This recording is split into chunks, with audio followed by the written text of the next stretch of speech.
Hello, my name is Michael Milday, and I'm the Dean of the Faculty of Arts and Humanities here at Western University. It's my pleasure to welcome you to this evening's presentation coming from the Faculty of Arts and Humanities. I would also like to extend a special welcome to the students out there. This is a very exciting time in your lives. You're planning for your future, and you have choices to make. That's exciting, but it can also be a little anxiety-provoking. There's a lot of information for you to process and lots of things that can sort of weigh on your mind. So I hope tonight's presentation helps to clarify a few things and hopefully bring you to the arts and humanities in the fall. Why study the arts and humanities? First of all, we have some of the best subject matter at the university. Art, literature, the world of ideas, film, languages. These are all things that are just innately exciting. But we also teach a bunch of very practical skills. So excellent communication, critical thinking. These are things that you learn in every single one of our subjects, and they turn out to be really practically important. As I think about the world that we're facing today, perhaps the most important thing about arts and humanities is it really addresses the values and the idea of humanity that confronts things like climate change or justice and diversity issues.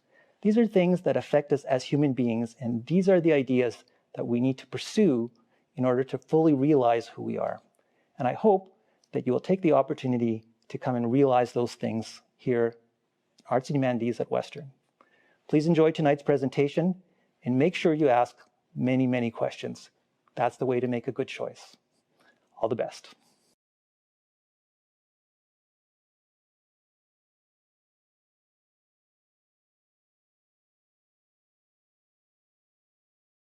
So I'm in fourth year SASA, and one of the things that I've really grown to appreciate over the past 3.5 years is definitely the people. These are the people that I went to freshman orientation with, and we've been together for, ever since then. And it really makes the academic experience much more enriched too, because you get to have these conversations with people who are from different majors across the university, and you get to engage and you get to dive into topics that are not necessarily related to your major with them. So it really makes the whole experience at university much more enriched, and it takes you out of the boundaries of academia. It encourages you to look outside it, which I also really enjoyed and really find myself engaging with. So for the program that I'm in SASA, the class sizes are generally between 15 to 25 students, depending on which cohort, which year you're talking about. But even then, even in the larger arts and humanities faculty, the most of the classes that I've taken have been 45 to 60 students, unless you're taking one of the larger survey courses, which can be 80 to 100 students. But for the most part, I've seen that courses are generally 45 to 60 students, and I feel like that helps a lot because you get to have really close and really deep conversations with really well fleshed out conversations with the professor, instead of it just being, the professor talking to a lecture hall of students and, you can't even hear them. So it's really nice that in Arts Humanities we have like small classes relatively compared to the other faculties. It really helps with discussions. Yeah.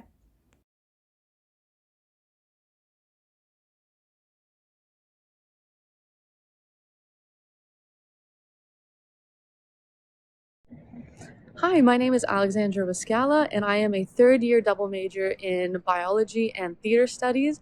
Something that's great about Western is that it lets you do two different majors or a major and a minor in two different faculties, which a lot of other schools don't offer.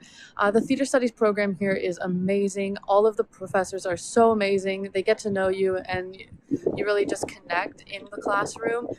There's different types of courses in theater studies, like more hands-on ones where you put on shows in the course, or more theory-based as well, like Shakespeare or stage performance, which is really cool.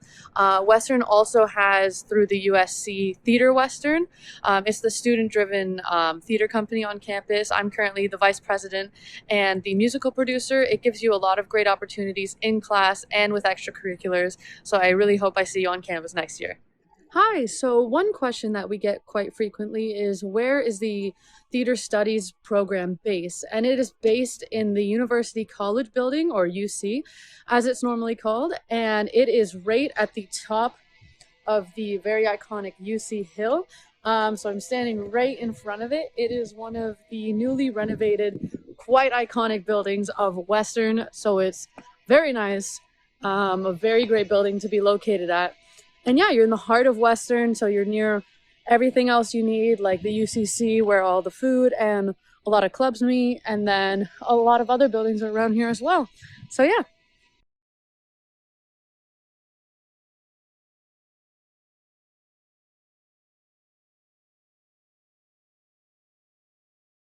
Hi everyone, my name is Magdalena. I am an honor specialization in Spanish language and Hispanic culture student. My favorite part about being a student in the Spanish department is the small classroom sizes that help you build relationships with your professors who are really supportive of your learning. As well, I love all of the international opportunities that are offered within the department. Traveling to South and Central America as well as to Spain, which really, really helps and solidifies the language experience. One of the common questions that is asked is, what kind of scholarships do you offer? So, entrance scholarships for arts and humanities students. There are entrance scholarships especially available to arts and humanities students. You will receive at least $2,000 minimum, sometimes more, provided that you're taking 2.0 courses in arts and humanities. There are also offered continuing scholarships.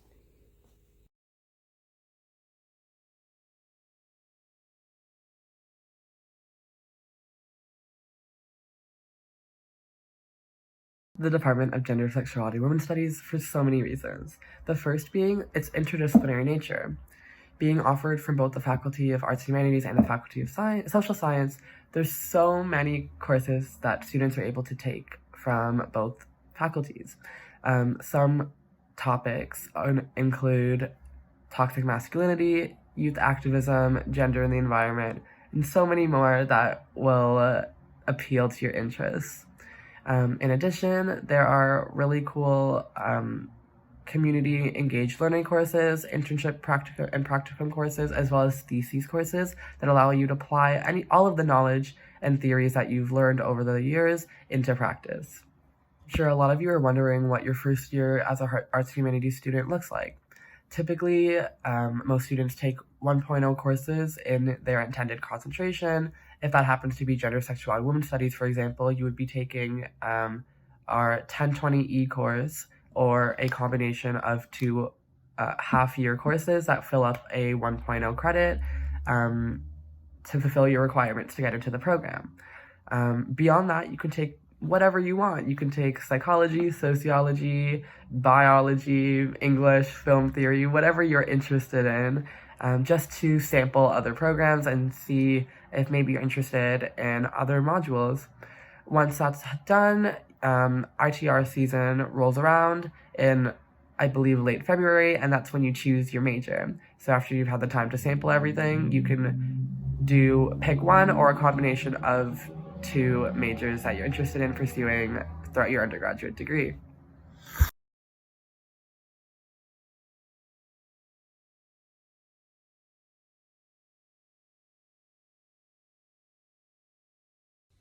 Hi, Arts and Humanities. My name is Sydney Turner. I'm honored to be speaking on behalf of the Philosophy Department today. I am in third year pursuing an honor specialization in philosophy. I'm also the Philosophy Department representative for the Arts and Humanities Student Council, and I am the president of School of Thought, which is the philosophy club here at Western. Needless to say, philosophy is my entire life. Philosophy has really enriched my life in a myriad of ways and has made me see the world from a different perspective. Philosophy was something that I never really took in high school. And when I was introduced to it in first year of university, I fell in love with it and immediately wanted to specialize in it. And I would not go back for the world. I love philosophy, and I know that it's going to be a very big part of my future. And I hope it's a part of yours. Hi, Arts and Humanities. The question that I was asked to answer for you guys today pertains to leadership opportunities for students. First and foremost, there are a myriad of ways that you can get involved in student leadership here at Western. You'll never be without an opportunity to be a student leader. If you want to be involved in the Arts and Humanities community, I would highly suggest trying to get involved in the Arts and Humanities Student Council, or AHSC for short. I myself am involved in AHSC as a philosophy department representative and the president of School of Thought. If you're interested in philosophy, School of Thought may be an amazing club for you to join and be a student leader for. The AHSC provides a community of like-minded individuals that you can network with and bond, but it also allows you to explore arts and humanities in a deeper way. You can also be involved in USC ratified clubs to gauge interests outside of arts and humanities, but also in the arts and humanities. There are also clubs off campus that you can explore through social media or through other ways.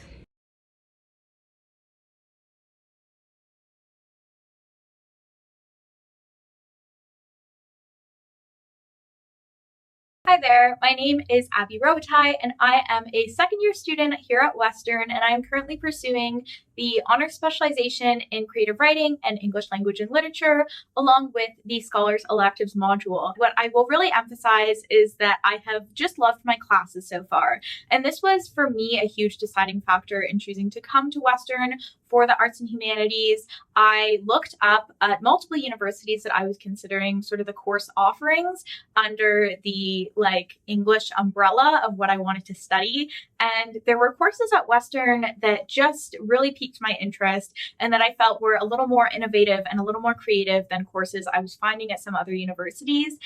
And now in hindsight, I totally think that this research really paid off because my classes are so academically stimulating, and I would highly recommend Western Arts and Humanities. So a commonly asked question is, what creative opportunities are there for students in the arts and humanities? And there are a myriad of great opportunities. If you are interested in writing, Arts and Humanities Student Council does have 2 publications, Semicolon and Symposium, one of which is more on the creative side and is a great way for you to publish poetry or short fiction. And then the other one actually publishes essays. And then there's also Western's Coterie, the Undergraduate English Society, which publishes Snaps, a poetry publication for students. And then there are even discipline-specific publications as well. So there's a film studies journal, which is called Kino. There's OCASIS for the writing program, and then Tulips for gender, sexuality, and women's studies. And then if theater is more your thing, there are lots of opportunities to be involved in student productions, whether on stage or behind the scenes. And this includes the long-running Summer Shakespeare program.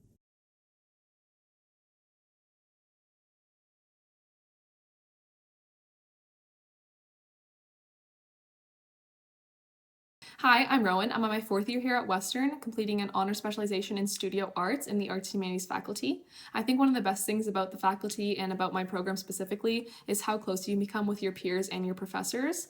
I've had many classes with many of the same people throughout all 4 years of my undergrad, and I think that it's something that's a huge benefit to the smaller size programs at Western. I have had the opportunity to see my peers grow over these past 4 years as people and as artists, and I've also been able to have strong connections with the professors that I'm with because of the smaller class sizes, and they've been great helps in improving my work and also just preparing me for what life is going to be like outside of university. Overall, the nature of my program and the Arts and Humanities faculty as a whole at Western has helped to create a fun and supportive community for me to thrive in for the past 4 years in my undergrad, and I'm so happy to be a part of the Arts and Humanities faculty here at Western. One of the biggest bonuses of being a part of this faculty is that we are a close community within an enormous campus. Just as your professors know who you are, you can also feel at home to find supports through faculty's academic counseling and through undergrad assistants and advisors in departments. During normal times, the academic counseling office is in the UC and is open 5 days a week with no appointments necessary. It's an amazing support if you have any questions, especially regarding your academics or anything in general you're just not sure where to turn to. They're pretty amazing in there and they can definitely help you out.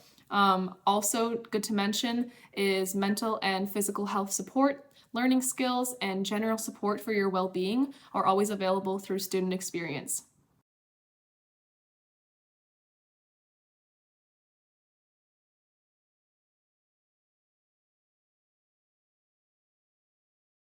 Hi there, my name's Emma and I'm a third year classics student. I love my department mostly because of the people. It's just everyone's really wonderful, whether you're talking to professors or grad students or students. There's so many opportunities. You can study abroad, you can do a study tour, you can do almost take any kind of course you can imagine, and our departmental committee is always doing so many fun things. My experience in the arts and humanities has been really positive. Again, everyone's just so nice and there's always something interesting to learn or someone to work with.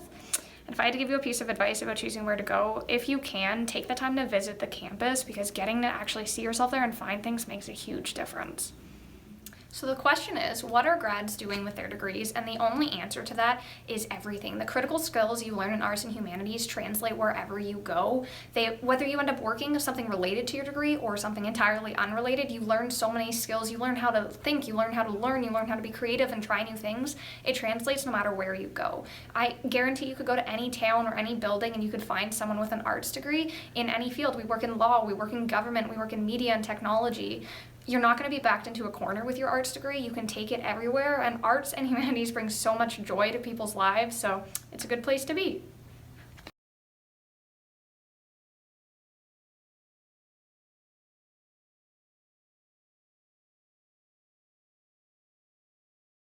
Hi, my name is Rachel, and I'm completing a minor in French Studies in the Faculty of Arts and Humanities here at Western University, and I'm here to tell you what I love about my program.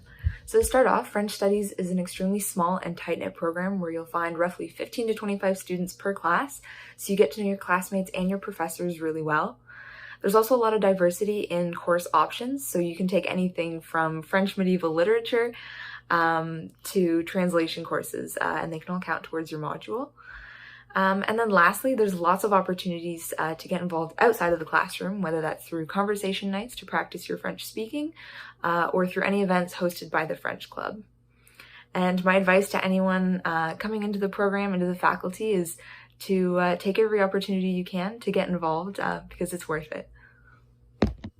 So where are those classes for French Studies located on campus?